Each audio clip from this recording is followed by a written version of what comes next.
Spirea douglasii, Thuya plicata, Cornus sericea, Typha angustifolia, Acer circinatum, Gaultheria shalon.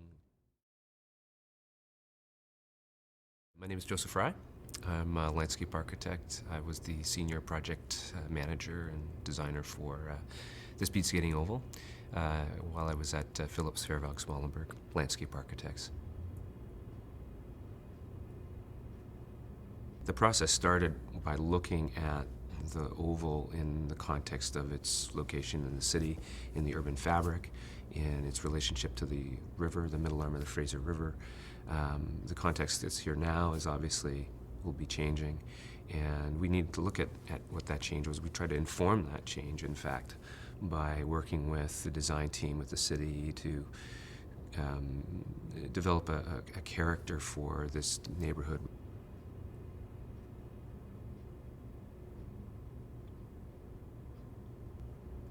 I don't think of this project as being very typically West Coast. It's a Richmond landscape.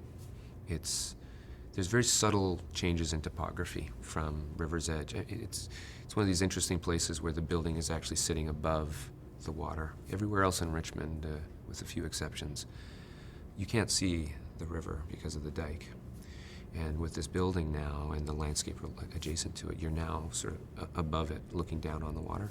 And I think that kind of relationship is really a different experience. But there's very subtle terrain changes as you move from south to north or east to west. And that's very much a Richmond kind of landscape.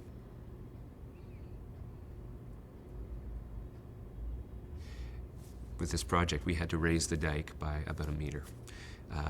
If we were to have built this building a year today, we would have had to raise it another meter. So there's this whole issue of global warming and sort of adjacency to rivers that is constantly redefining the way that that building sites meet the water's edge. You'll notice these arcing forms that kind of create an amphitheater-like space that steps down from the main playing field of the oval to the river.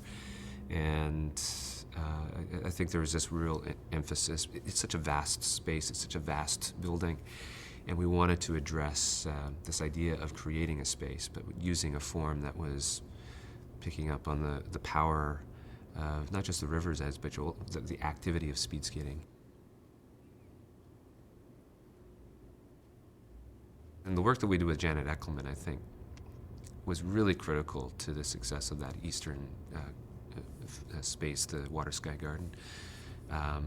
The first sort of conceptual ideas for that garden were to make that water garden feel as big as possible, so that it could compete with the scale of the building. But she brought this next level of intimacy. Her pieces kind of hover above the water, but she really brought a lot of critical eye to the way that you actually walk through the space. Orientation of the boardwalk, the size and scale of the water, where you cross the water, how you get from the building to the street edge on the Holly Bridge Way, the relationship of that water body to the canal.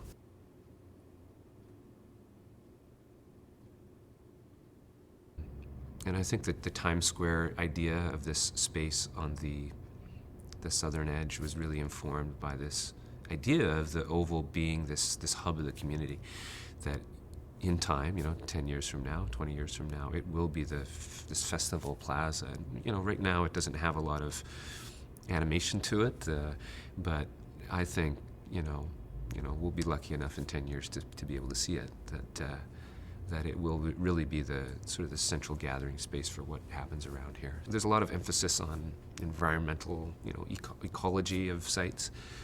But what makes sites really valuable is the way that people use them, And we shouldn't really make such a hard, sort of fast line between the two.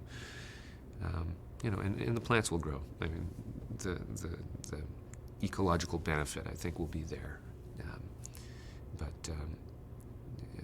To me, I think the real challenge and the real mark as to whether or not we've made it is to how people really use the spaces around the site.